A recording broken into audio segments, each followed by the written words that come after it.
Red zone with Sajid Ishaq. जी Nazreen, red zone में आपका होस्ट साजिद इसाक आपके सामने हाजिर है। नाजरीन, आज मैं फिर डॉक्टर शारून कैसर के साथ हूँ। आप जानते हैं कि हमने अपना जो सिलसिला शुरू किया कि हम क्रिश्चियन एथिक्स के बारे में जान सकें और देखें कि कितना ट्रू लेटर एंड स्पिरिट में हमारे चर्च में या हमारे अपनी ज़ात में हम उसको इम्प्लीमेंट कर रहे हैं कि नहीं। मैं चाहूँगा हम डायरेक्ट आपको डॉक्टर शारून कैसर के पास लेके जाए। डॉक्टर साहब, बहुत शुक्रिया। Over to you now. Thank you very much Sajid भाई, इट्स बिन अ प्लेयर। और बड़े अच्छे हमें फीडबैक मिली और ख़ास तौर पे मैं शुक्रगुजार हूँ अपने ताया का, तारिक सी कैसर साहब का। ही कॉल्ड मी और हमने कोई 1.5 घंटा जो है इसके ऊपर बात की and I was very encouraged by his kind words. तो उन्होंने एक लफ्ज़ यूज़ किया था कि बच्चे तुम जो बात कर रहे हो वो बेसिकली तुम बयान कर रहे हो मसीही किरदार। तो मैंने कहा वाकई हमें ये लफ्ज़ यूज़ करना चाहिए, मसीही किरदार। तो जब हम क्रिश्चियन एथिक्स की बात करते हैं तो बात यही है कि एक मसीह का किरदार क्या होता है। तो हमने शुरू में बात की थी कि उसकी बेसिस जो है this is a grace base ethics, फिर हमने cross as a centre point और दिल का बदलना हमने थर्ड पॉइंट किया। आज हम बात करेंगे कि वो क्या एक डिफरेंट बिहेवियर क्रिश्चियंस का है as compare to any other world view, how they interact with other human beings, यानी कि उनका ताल्लुक जो है दूसरे ह्यूमन बींग्स के साथ कैसा है। अब बड़ी इंटरेस्टिंग बात है साजिद भाई कि this is not a new idea, ये कोई नया आइडिया नहीं है जो मसीह यीशु ने दिया था। आप पीछे चले जाएं ओल्ड टेस्टामेंट में, अहदे अतीक में, आप 10 अहकाम पकड़ लें तो वो क्या है, वो डिवाइड है 2 हिस्सों में। आप पहले 4 और 5 हुक्म पकड़ लें, फिर आखिरी 5 या 6 अगर आप उसके ऐसे डिवीजन करें कि पहले जो हिस्सा है वो कहता है कि how we gonna interact with the God, खुदा के साथ रिलेशनशिप और उसकी ताजीम का, और how we gonna interact with human beings. तो आप देखें कि सारा का सारा जब हम एक मसीही किरदार की बात करते हैं तो वो इन 2 बातों पे डिपेंड करता है कि हमारा ताल्लुक खुदा के साथ क्या है और फिर हमारा ताल्लुक इंसानों के साथ क्या है। अब ये बहुत इंपॉर्टेंट बात है। अब तमाम व्यू पॉइंट मज़हब से हट के अगर बात करें, आप जनरली किसी को रास्ते में रोक के भी पूछें कि भाई क्या एक इंसान को दूसरे इंसान के साथ अच्छे तरीके से पेश आना चाहिए, तो मेरा नहीं ख्याल कि ये कोई बड़ा अजीब सा आइडिया है कि हाँ भाई ज़रूर, ये तो सारे ही कहते हैं। लेकिन व्हाट डिफरेंशिएट क्रिश्चियनिटी, मसीहत इसको किस तरह से देखती है, वो ये कहती है कि यस ऑफ कोर्स हमारा ताल्लुक इंसानों के साथ बहुत अच्छा होना चाहिए और हमें प्यार और मोहब्बत से पेश आना चाहिए, लेकिन वो फिर यहाँ रुकता नहीं है। वो इस सारे आइडिया को एक स्टेप और ऊपर कामलियत की तरफ ले जाते हैं, जहाँ ये कहा जाता है कि लव योर एनिमीज़। यानी कि जो मसीही किरदार है वो सिर्फ इधर तक ही नहीं रुकता कि हमारा ताल्लुक बहुत अच्छा हमारे ख़ानदान के साथ होना चाहिए, हमारे दोस्त बाप के साथ होना चाहिए। ये तो एक्चुअली एक बड़ा हुक्म है जो पौलुस रसूल ने जब कलीसिया को ख़त लिखा तो उसने कहा कि तुम्हारा आपस का रिलेशनशिप ऐसा होना चाहिए कि तुम्हारे आपस के प्यार को देख के लोग जाने कि तुम मसीह के फॉलोअर हो, राइट। तो ये बात तो बड़ी डायरेक्ट हो गई। और लोग भी कहते होंगे, मेरा ख्याल है कि कोई भी पीपल ग्रुप ये नहीं कहता होगा कि एक दूसरे से प्यार करें या ना करें, राइट।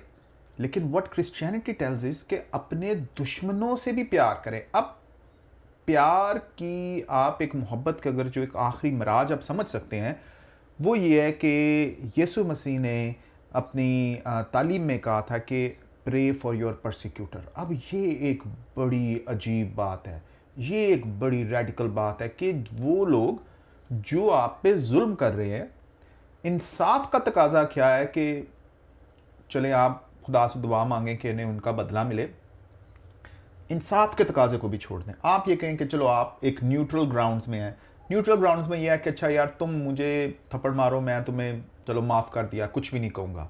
लेकिन फिर एक परफेक्शन की मराज है मसीह किरदार की कि वो ये कहता है कि तुम उनके लिए दुआ भी करो, pray for your persecutor, forgive those who harm you and respond to evil with good. बुराई का बदला भलाई से। सो ये एक रेडिकल चेंज है जो आपको ना ही किसी व्यू पॉइंट में मिलता है, क्योंकि देखिए दुनिया का इवन जो इंसाफ का तकाजा और इंसाफ का सिस्टम, आपका पूरा जुडिशियल सिस्टम, वो भी इसी चीज़ पे बेस करता है कि अच्छा ईवल का बदला ईवल से देना जस्टिफाइड है। और ये है यूनिकनेस कि love your enemies and pray for those who persecute you, Matthew 5:44। अच्छा, इसमें सवाल पैदा होता है क्योंकि हम देखते हैं कि आपने जो बातें की हैं सारे मेरे हम बाइबल को पढ़ते हैं, समझते हैं। मैं क्यों लीडरशिप की तरफ बार बार जाता हूँ? क्योंकि हम उनको देखते हैं, उनके किरदार को देखते हैं और नीचे ट्रिकल डाउन इफेक्ट होता है। जो कांग्रीगेशन है वो अपनी लीडरशिप को देखती है, उनके पीछे दुआ करती है। मगर अनफॉर्चुनेटली हमें चर्चेज़ में, किसी भी डिनोमिनेशन की पर्टिकुलर या स्पेसिफिक बात नहीं कर रहा, वहाँ पे या तो एल्डर्स जो है वो पास्टर के ख़िलाफ़ हुए होते हैं, या पास्टर जो है वो उनके ख़िलाफ़ हुए होते हैं, या कोई पास्टर्स का ग्रुप है वो इकट्ठा बिल्कुल नहीं बैठ सकता। वो एक दूसरे को किस बात पे अपने एनिमीज समझते हैं? मैं इस चीज़ से कासर हूँ, क्योंकि अगर जिस तरह से वो पढ़ाते हैं कलाम को, जिस तरह से पढ़ाते, क्या प्रैक्टिस भी हमारी हो रही होती है चर्चेज़ में?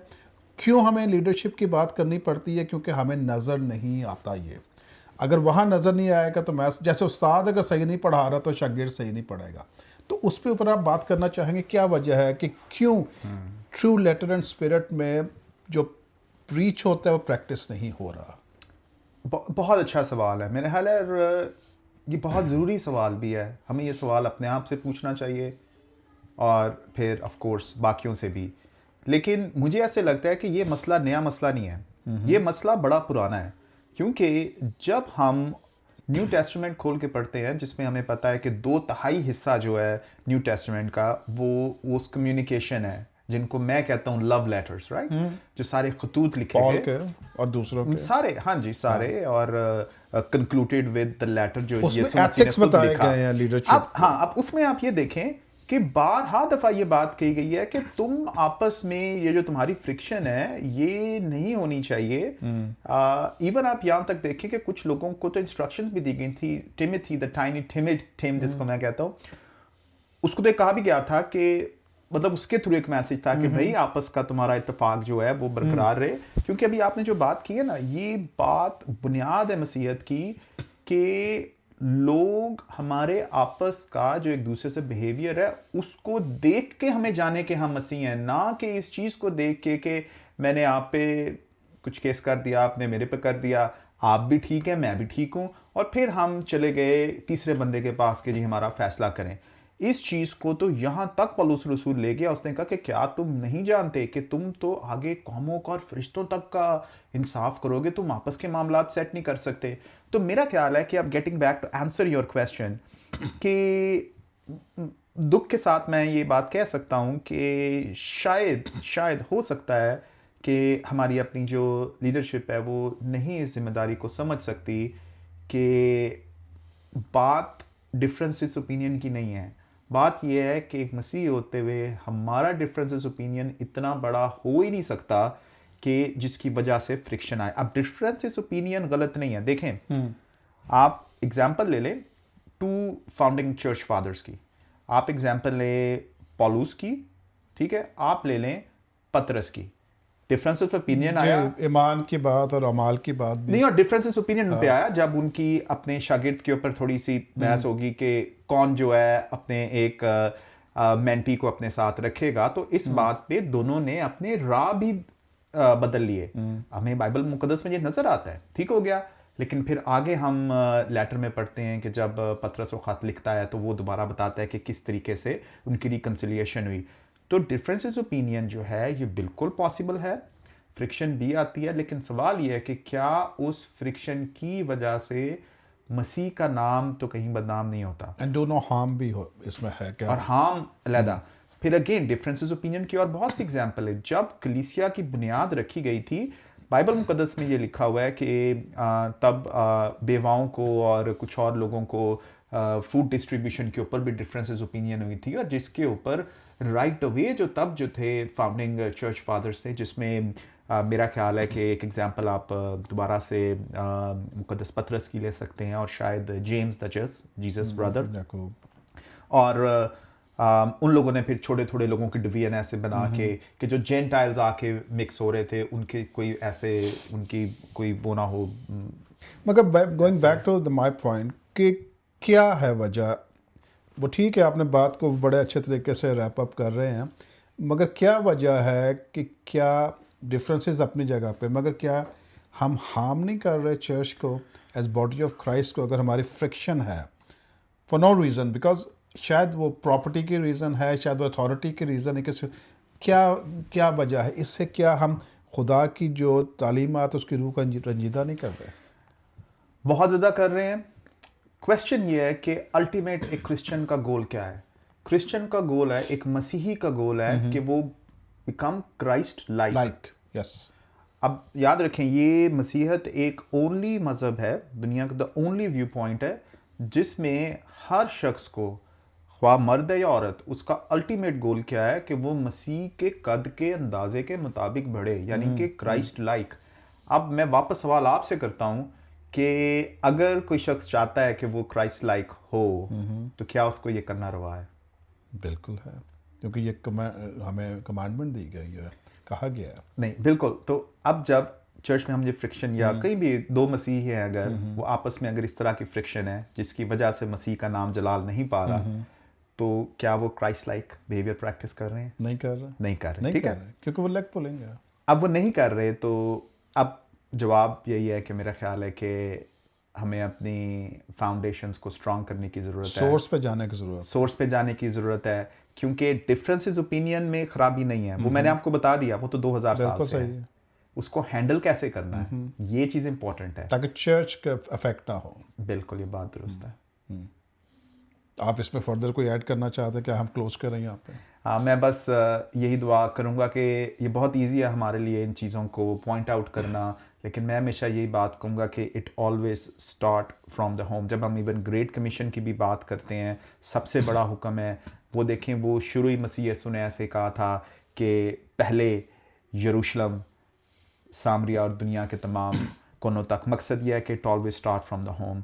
मेरा ये मानना है कि अगर हम ये चीज़ अपने घर की एक इकाई से शुरू करेंगे, अपने बाइबल स्टडी ग्रुप से शुरू करेंगे, चर्च से शुरू करेंगे, तो ये आउट पोरिंग इसकी होएगी, यही एक हल है। और getting back to the source, that's the only thing I would like to thank you add. Very much doctor साहब। नाज़रीन, आपने सुना कि डॉक्टर साहब ने जो चौथा पॉइंट बताया कि अपने एनिमीज़ के साथ भी मोहब्बत करनी है, प्यार करना है। मैंने सवाल किया कि यहाँ पे तो हमें लगता है कि हम सारे ही चर्च में जो एक दूसरे को देखते एनिमीज़ हुए हुए हैं। मैं लीडरशिप की बात करता हूँ, बार बार करता हूँ, मगर ज़रूरी ये है कि हम पहले अपनी सेल्फ एवेल्यूएशन भी करें, क्योंकि हम किसी पे उंगली उठाएंगे तो 3 उंगलियां हमारी तरफ भी आएंगी। तो पहले हमने अपने आप को करना है। अगर हम ट्रांसफॉर्म होंगे तो हम फिर ट्रांसफॉर्मेशन का काम कर सकते हैं, अपने चर्च को भी ठीक कर सकते हैं, अपने घर को भी ठीक कर सकते हैं, अपने दोस्तों के साथ भी अच्छे राब्ते रख सकते हैं। और हमें बड़ा जिगरा करना पड़ेगा कि कलाम के ऊपर चलना, तो अपने एनिमीज़ को मुआफ़ करना, क्योंकि यीशु मसीह ने भी कहा था, आए खुदावन ने मुआफ़ फरमा, क्योंकि ये नहीं जानते कि ये क्या करते हैं। इसके साथ ही इजाज़त चाहेंगे, नेक्स्ट प्रोग्राम तक के लिए हमें इजाज़त दीजिए। खुदावंद आपका हामी और नासिर हो। थैंक यू डॉक्टर साहब। Thank you very much. God bless you. God bless you.